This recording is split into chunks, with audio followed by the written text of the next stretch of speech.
अस्सलाम वालेकुम। इस वीडियो के अंदर हम मॉड्यूल 13 का पार्ट 3 डिस्कस करेंगे और ये पार्ट मॉड्यूल 13 का आखिरी पार्ट होगा।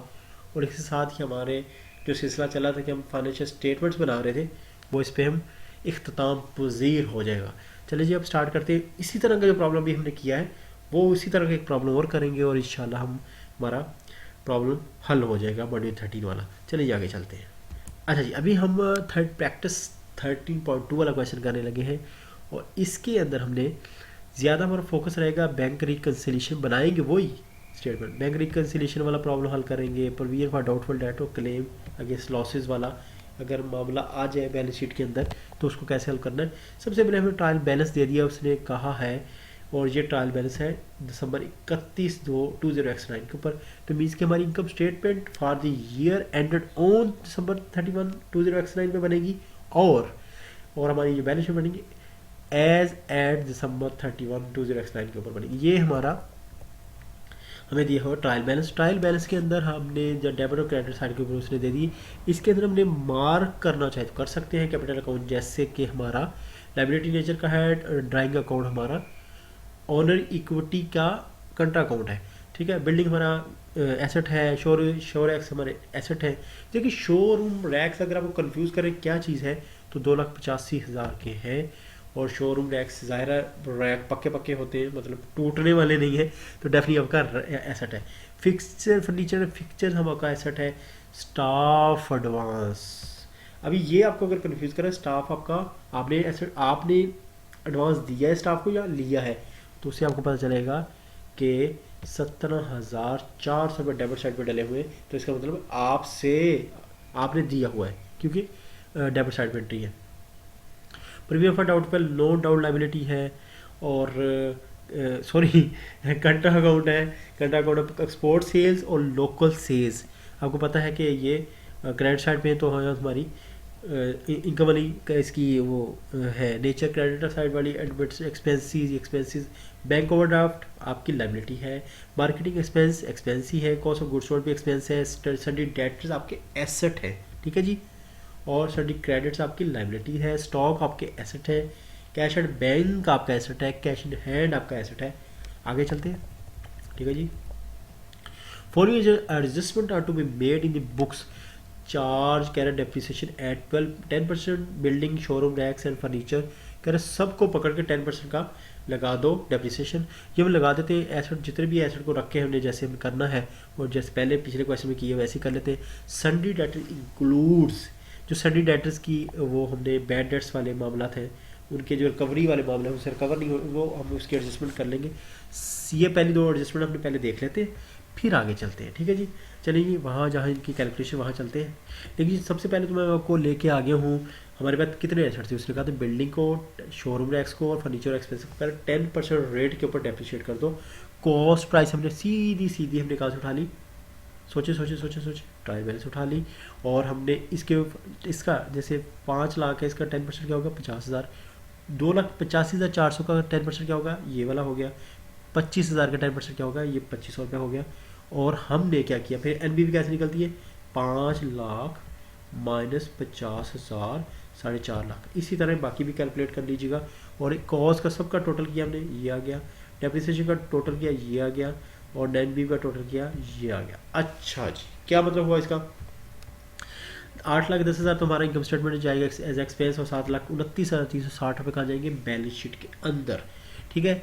और हमारी वर्किंग टूथ क्या थी, टोटल डेटर्स की अमाउंट जो थी 7,44,000 कहाँ थी हमारे पास पड़ी हुई थी ट्रायल बैलेंस के अंदर। वो आपको दिखा देते हैं, परेशानी होना दिखा देते हैं। Provision for doubtful debts calculate कैसे करनी, नेट डेटर्स कैसे कैलकुलेट करने हैं याद रखिएगा। गुड डेटर्स है पढ़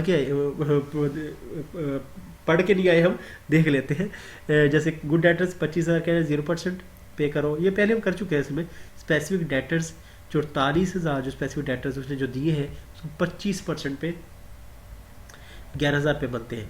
अभी ये वाला पॉइंट मैं आपको दिखाता हूँ, ठीक है। अभी ये 6,75,000 वाला पहले पॉइंट देख लें। 7,44,000 टोटल डेटर्स है, 25,000 और 44 से 7,44,000 से निकालो तो 6,75,000 बनते हैं। 6,75,000 जनरल डेटर्स बन गए, 5% पे लगाओगे तो 33,000। ये भी कह रहा कि डाउटफुल डेट की प्रोविजन रखनी है। 7,84,000 में से 11,33 निकाल 44,000, ये निकालेंगे तो 6,99,250। ये अभी मैं फिगर आपको दिखाता हूँ कहाँ कहाँ पड़े हुए हैं। सबसे पहले तो आप ये देख लें जी, सन्ड्री डेटर्स, ये पड़ा हुआ है, ठीक है। यहाँ से भी कैलकुलेशन स्टार्ट की थी, अभी आगे चलते हैं। अच्छा जी, फिर उसने क्या कहा था जी, customer who is in default 44,000 expected recovery from is not more than 75%। Means उसके 44,000 का 75% रिकवर होगा, 25% रिकवर नहीं हुआ। इसमें से हमने 44,000 को 25% से मल्टीप्लाई कर दिया था, ठीक है। वो मेरे रिकवर नहीं होंगे, हमने उसकी प्रोविजन बना ली। 25,000 वाला जो डेटर है वो 30,000 के हमने बल्कि उल्टे हमने भी उसके देने हैं, तो इस वजह से ये गुड डेटर है। जनरल प्रीमियम बना लो, कह रहे डेटर की 5% पे। जनरल प्रीमियम तभी बनती है टोटल डेटर में से जो बाकी होते निकाल दे जो हमने अभी तक कर चुके हैं। कह रहे provision for income tax is to be accounted for 40% of the net profit. 40% ये तब निकलेगा, पहले नेट प्रॉफिट निकलेगा फिर इनकम टैक्स निकालेंगे, ये बाद में मसला हल होगा। अच्छा, इसका देख लेते हैं जी, वर्किंग फोर का ये कह रहा है। अच्छा, बात बताने वाली ये है कि अनप्रेजेंट चेक और कलेक्टिव चेक जो है, आप दोनों अपनी इनकम से आपके कैश बुक के अंदर इंटर होते हैं, और इसका ताल्लुक एडजस्टमेंट के साथ नहीं होता। ये जस्ट रिकनसाइलिंग, हमारे अपनी तसल्ली के लिए हम रिकनसाइलिंग कर रहे होते हैं बैंक स्टेटमेंट और अपनी कैश बुक के दरमियान, लिहाजा इनका कोई वास्ता नहीं है। बैलेंस शीट इनकम स्टेटमेंट बनाते हुए इनका कोई वास्ता नहीं होता, ठीक है। आपने जस्ट 2 एंट्री करनी होती है, जो एडजस्टिंग एंट्रीज होती है वो आपने ज़रूर करनी होती है। 2 लाख ये, अच्छा जी, पहले इसका मतलब 2,000 याद रखें। एक क्या है, स्टैंडिंग ऑर्डर की मीन्स आपकी पेमेंट है, आपने पे की हुई है। क्रेडिट ट्रांसफ़र 6,000 की मीन्स आपके अकाउंट में आपके डेटर्स या जो भी है कस्टमर वगैरह वो डाल के 6,000 रुपये। तो आप इसकी देख लेते हैं, हम MCB बैंक वाली अमाउंट उठाएंगे, उसको रीओपन करके सारी एडजस्टमेंट कर लेते हैं, ठीक है जी। पहले MCB अमाउंट की अमाउंट देख लें कितनी है। ले जी, MCB बैंक के अंदर हमारी जो अमाउंट पड़ी है 2,60,000 रुपये। तो 2,60,000 से स्टार्ट करते हैं। तो हम आगे यहाँ पे 2,60,000 से हमने स्टार्ट के लिए बैलेंस ब्रॉट फॉरवर्ड, ठीक है जी, ये आ गया। अब 6,000 रुपये वही है जो आपके अकाउंट में डाल गए थे, तो डेबिट साइड पे एंट्री होगी 6,000 की, तो 2,66,000 हो गए। स्टैंडिंग ऑर्डर मीन्स 2,000 की पेमेंट कर दी आपने, ठीक है, बैंक के थ्रू कर दी। तो बाकी 2,66,000 में से 2,000 निकालो, 2,64,000 रुपये आपके कैश बुक में है ना, तो ये आपके बैलेंस शीट के अंदर शो होंगे, ठीक है। आपका एसेट जो हुआ। अभी अगली वर्किंग देते को। अच्छा जी, पॉइंट नंबर क्या रहा है 5, कह रहा है जी, goods valuing 10,000 were destroyed by fire. आग लगी 10,000 के सामान को, ठीक है। ये ट्रेडिंग गुड्स है, ठीक है, गुड्स जो है। Insurance company has admitted the claim for 7,500। 7,500 insurance company कहती है हम आपको दे देंगे, तो 2,500 का सही आपका नुकसान हुआ है। No accounting entry has been pass for the loss and claim and भी हमसे रिक्वेस्ट कर रहा है, नहीं रिक्वेस्ट नहीं फिर भी कर रहा, यू आर रिक्वायर्ड, बल्कि कह रहा भाई रिक्वायर्ड, यू आर रिक्वायर्ड, बनाओ भाई इनकम स्टेटमेंट बैलेंस शीट, ठीक है जी। हमने अभी क्या देखना है, ये वाली एंट्री देख लेते हैं, फिर बैलेंस शीट और एंट्री बना लेते हैं। चले जी, चलते हैं। अच्छा जी, आपके वर्किंग 5 दिखाने आए हूँ। लॉस बाय फायर हमारा क्या है 2,500 रुपये का। हमारा तो 10,000 का लॉस बाय फायर हुआ, तो 2,500 का क्यों, वो इस वजह से कि इंश्योरेंस क्लेम 7,500 का वो वाला आ जाएगा, ठीक है। तो हमारा परचेज का टोटल कितना बना जो लॉस हुआ 10,000, मीन्स के 10,000 की चीज़ें हमारी जल गई, ठीक है। अभी कॉस्ट ऑफ गुड्स सोल्ड जो थी अमाउंट, ठीक है, जब ज़ाहिर है साल के एंड में हम कॉस्ट ऑफ गुड्स जब कैलकुलेट करते हैं, हम तो जितना भी वो बाकी बची होती है, ठीक है, वो हम बाकी opening stock purchases minus closing stock करके कर लेते। तो इसका मतलब आग जिसको लगी थी वो सामान भी इसके अंदर हमने जमा कर दिया था। इस वजह से 10,000 रुपये हमने माइनस करनी है, और 10,17,000 रुपये को हमने इनकम स्टेटमेंट के अंदर as a cost of goods sold show करना है। अभी हम स्टार्ट करते हैं इनकम स्टेटमेंट से और फिर बैलेंस शीट बनाते हैं। अच्छा, ये आगे हम जी डिसेंट ट्रेडर्स और income statement for the year ended, means वही बात कि पूरे साल की बनती है। ये अपने वर्ड याद रखने हैं, और ये सारा वर्ड इसके ऊपर आने थे, और ये रुपीज़ ऊपर हमने करेंसी जरूर यूज करनी चाहिए। सेल्स में पहले तो लिख रहा है लोकल सेल्स, मीन्स के पाकिस्तान के अंदर ही की, और एक्सपोर्ट सेल जो हमने एक्सपोर्ट की, और ये सेल्स हमने सीधी उठा ली है ट्रायल बैलेंस से, ठीक है जी। अच्छा जी, कॉस्ट ऑफ गुड्स सोल्ड की वर्किंग अभी हम देख के आए हैं, ताज़ा देखिए, भूले नहीं होंगे आप। वो जो आग लगने के बाद आया था वहाँ 10,17,400 रुपये। वर्किंग 5 जाके आप दोबारा वेरीफाई कर लीजिए। जब सेल्स में से कॉस्ट ऑफ गुड्स सोल्ड निकलती है तो ग्रास प्रॉफिट आ जाता है। ये छोटे क्वेश्चन जो है उसके अंदर आ जाते हैं फाइनल पेपर के अंदर। ज़ाहिर पूरी आपके स्टेटमेंट थोड़ी बनवाएगा, इतना टाइम थोड़ी होता है, छोटे छोटे क्वेश्चन। अच्छा, एडमिनिस्ट्रेटिव एक्सपेंसेस और मार्केटिंग एक्सपेंसेस निकालेंगे जब, फिर ऑपरेटिंग एक्सपेंसेस बनते हैं। याद रखिए, अगर आपसे पूछ रहे हैं कि ऑपरेटिंग एक्सपेंसेस क्या होते हैं, तो एडमिनिस्ट्रेटिव एक्सपेंसेस और मार्केटिंग एक्सपेंसेस मिला के ऑपरेटिंग एक्सपेंसेस बनते हैं। यहाँ तक पहुँच के हम इन दोनों को ऐड करेंगे, 6,79,600 रुपये बन जाएंगे। फिर डेप्रीसिएशन, ठीक है, bad debts, loss for goods और ट्रेड सब्सक्रिप्शंस, ये सारी मिलानी है हमने, ठीक है।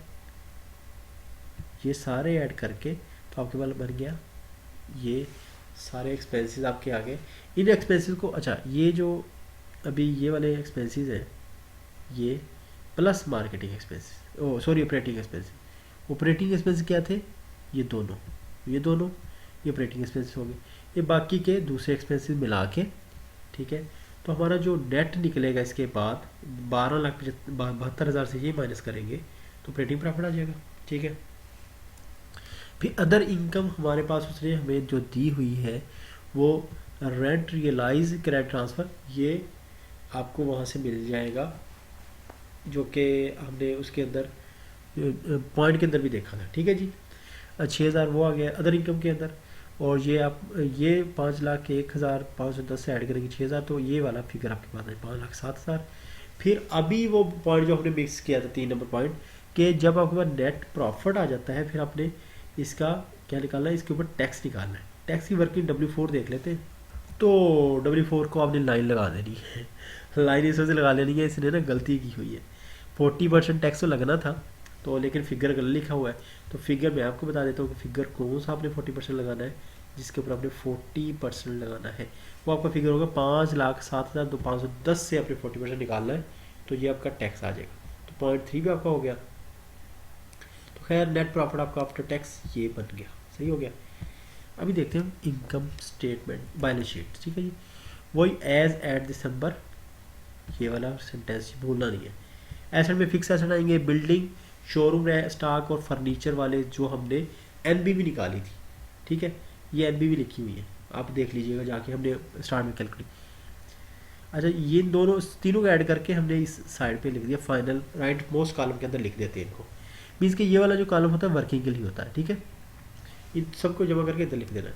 ये फिक्स एसेट हमारी असल में अमाउंट ये वाली है, ठीक है।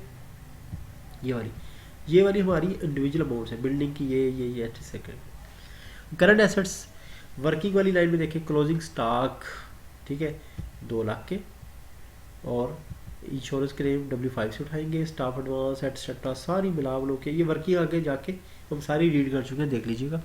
इस सबको ऐड करके हम लिखेंगे 12,12,000 इधर, ठीक है।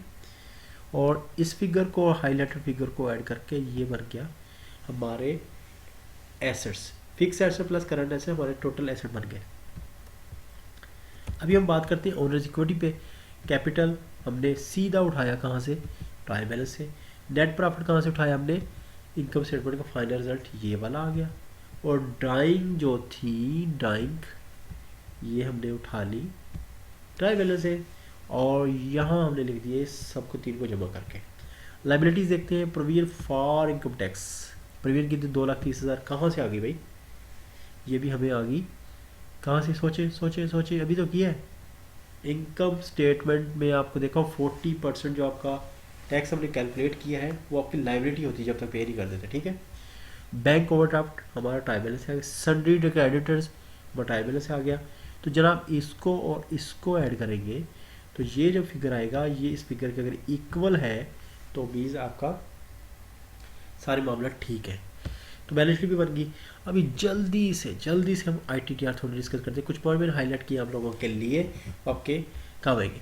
Take care of contra items like purchase return, sale return, drawing. कह रहे जब आपने बनाना है क्या बनाना है, बैलेंस शीट इनकम स्टेटमेंट बनानी है और आपने ट्रायल बैलेंस देख रहे होते हैं, तो आपने ख्याल करना है कि कंट्रा अकाउंट को गौर करना है, मीन्स आपको पहचान होनी चाहिए, क्योंकि वो अपीयर हो रहे होते हैं जो मेन हेड के अपोजिट साइड पे। तो आप धोखा ना खा जाए कि जैसे अगर जो कैपिटल है, ड्राइंग आप डेबिट साइड पे शो करा हो, आप ड्राइंग को आप ये ना समझिए कि ये एसेट या एक्सपेंस है, ठीक है। तो ये कहने का मतलब ये है कि आपने उससे धोखा नहीं खा लेना। अच्छा जी, आगे ये point, capital account that would always be giving opening balance because its closing balance would be certain for adjusting net profit or loss in its subtracted drawings। अभी क्या कहना चाह रहा है कि कहता है ट्रायल बैलेंस के अंदर सारे जितने भी होते हैं उन सब के क्लोजिंग बैलेंस शो हो रहे होते हैं, ठीक है। लेकिन ये जो अकाउंट है, capital account, provision for depreciation account और प्रोविजन फॉर डाउटफुल डेट्स, ये जो अकाउंट है तीन, इनकी वो कहता है कि हमेशा ओपनिंग बैलेंस शो हो रहे होते हैं, क्योंकि डेप्रिसिएशन साल के एंड में होती है, प्रोविजन फॉर डाउटफुल डेट्स भी साल के एंड में पता चलती है कि अगले साल कितनी लेके जानी है। और कैपिटल अकाउंट क्योंकि प्रॉफिट उससे आता है इनकम स्टेटमेंट से, तो कैपिटल अकाउंट भी साल के एंड के ऊपर क्लोजिंग पता चलते हैं, अदरवाइज ट्रायल बैलेंस के अंदर नहीं होता वो, सही है। इस वजह से ये ओपनिंग बैलेंस शो हो रहे थे। अच्छा, अभी ये जो 6 नंबर आइटम मैंने हाईलाइट किया हुआ है, ये भी ऑब्जेक्टिव पॉइंट से बहुत इंपॉर्टेंट पॉइंट है। जितने भी आइटम हमने देखे थे ट्रायल बैलेंस के अंदर है, या हम उसको उठा के इनकम स्टेटमेंट के अंदर डाल रहे थे, या वहाँ से उठा के बैलेंस शीट के अंदर डाल रहे थे, या मैं साथ बता रहा हूँ या दोनों में नहीं डाल रहे थे, मीन डेबिट क्रेडिट नेचर नहीं थी ट्रायल बैलेंस के जितने भी आइटम थे, ठीक है। डेबिट से उठाया तो कहीं पे भी डाल दी, लेकिन एक साइड जगह पर डाला। अच्छा, लेकिन जो आइटम थे नोट्स में दिए हुए, आउटसाइड जिसको कहते हैं ना, आउटसाइड ट्रायल बैलेंस, वो नोट्स जो हमने 7, 8, 9 स्टडी किए, ठीक है, जो एडजस्टमेंट हम कर रहे थे, उनका ड्यूल इफेक्ट होता है, क्योंकि वो एंट्रीज होती हैं जो कि मिसिंग होती हैं, और मिसिंग एंट्री के आपको पता है दो इफेक्ट होते हैं, तो ये वाला पॉइंट आपने याद रखना है, सही है जी। अच्छा, फिर ये वाला पॉइंट इंपॉर्टेंट है, for classification purpose all expenses are categorized into 5 functions, means के 5 टाइप के एक्सपेंसेस होते हैं। कॉस्ट ऑफ गुड्स सोल्ड पहला expense, administrative and selling and distribution expense, ये 2 एक्सपेंस हो गए। हमने इसी को ऑपरेटिंग एक्सपेंस भी कहा था, दोनों को मिला के। फाइनेंशियल एक्सपेंसेस, फाइनेंशियल एक्सपेंस कौन से होते हैं? अगर आपने लोन लिया हुआ तो जो लोन के ऊपर इंटरेस्ट देना है वो फाइनेंशियल एक्सपेंस होता है। इनकम टैक्स एक्सपेंस जो हमने कैलकुलेट भी किया था, ठीक हो गया, ये भी हो गया। अच्छा जी, ये क्या कहना चाह रहा है, कहता है कि कॉस्ट ऑफ गुड्स सोल्ड में कौन से आइटम इंक्लूड होंगे, एक थंब रूल बता रहा है, आपको समझा रहा है, आसान लफ्ज़ में सौखा करना चाह रहा है हमारी तरह। वो कहता है कि कॉस्ट ऑफ सोल्ड आप कैलकुलेट कर रहे हैं तो याद रखें कि अगर आप कोई चीज़ है जब तक वो बेचने की हालत में नहीं आ जाती, जितने भी एक्सपेंसेस हो रहे हैं वो सारे कॉस्ट ऑफ गुड्स सोल्ड में डाल देने हैं आपने, ठीक है जी।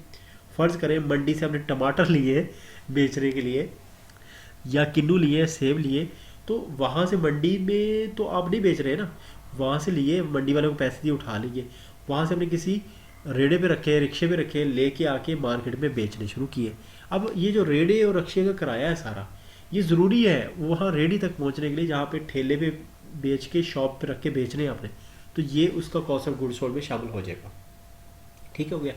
अच्छा, अभी कह रहा है कि फॉर ट्रेडिंग एंटिटीज, अब ये ट्रेडिंग है, हम चीज़ लेके हम आगे बेच रहे हैं, कह रहे हैं इसके केस में जो वेजेस है, वेजेस वो इसके अंदर शामिल नहीं होंगी। वेजेस मतलब आप वो ठेले पर ले आए, ला के आपने सब्ज़ी या फ्रूट श्रूट लगा लिए, और आपका एक मुलाजम है, नौकर रखा हुआ आपने, वो नौकर की तनख्वाह कॉस्ट ऑफ गुड्स सोल्ड के अंदर कहता नहीं आनी, समझ गए। कह रहे हैं कि वो जो है एडमिनिस्ट्रेटिव सेलिंग एक्सपेंस के अंदर आएगी, मीन्स के ऑपरेटिंग एक्सपेंस के अंदर आएगी, ठीक है, ये कहना चाह रहा है। एडमिनिस्ट्रेटिव सेलिंग से together known as operating expense, ये मैं आपको 3-4 मरतबा बातों के अंदर बता चुका हूँ। आखिरी और फाइनल बात मेरी तरफ से, फिर मैं यहाँ पे मॉड्यूल खत्म कर दूंगा, ये वाली बात, ठीक है जी। वो कहता है कि वेजेस आपको कॉस्ट ऑफ गुड्स सोल्ड में शामिल करने की कहता है मैं इजाज़त दे दूंगा, लेकिन आपकी जो प्रोडक्ट बनाने वाले आप खुद हों, ठीक है जी, समझ लगी जी। मिसाल के तौर पे आपका कारखाना है प्लास्टिक के बर्तन बनाने का, ठीक है, प्लास्टिक के बर्तन बनाने की जो आपकी फैक्ट्री है, फैक्ट्री के अंदर काम करने वाले जो मजदूर हैं उसकी कॉस्ट किसको चार्ज करनी है, वो चीज़ जो प्रोडक्ट तैयार होगा वो बेचेस कह रहे आप उसमें डाल सकते हैं। हाँ, अलबत्त आप फ्रूट बेच रहे हैं, टमाटर बेच रहे हैं, जो भी इर्द गिर्द में किराने की शॉप है, डिपार्टमेंट स्टोर, सुपर मार्केट है आपकी, कपड़े की दुकान है, ये एटसेट्रा, ये सारा कहता है ये ऑपरेटिंग एक्सपेंस है। ट्रेडिंग, जस्ट ट्रेडिंग, कोई और बना रहा है, आप जस्ट बेच रहे हैं। चलिए, इसके साथ ही स्टडी पॉइंट की तरफ से आपके पास मॉड्यूल 13 पहुंच गया है। और अभी हम इजाज़त चाहेंगे, किसी भी कन्फ्यूजन के केस में, कन्फ्यूजन छोटी हो तो ज़रूर आप कांटेक्ट करें, कन्फ्यूजन थोड़ी सी जैसे बड़ी होती है तो आप फिर गूगल करें या कोई और सोर्स, यूट्यूब से थोड़ी कोशिश करें। छोटे मोटे पॉइंट के लिए स्टडी पॉइंट आपके लिए हाजिर, क्योंकि कमेंट के अंदर छोटे पॉइंट हम क्लियर कर सकते हैं, बड़े पॉइंट क्लियर करना हमारे लिए मुश्किल होता है। चलिए नेक्स्ट मॉड्यूल तक के लिए अल्लाह हाफिज़, दुआओं में याद रखिएगा। अस्सलाम वालेकुम।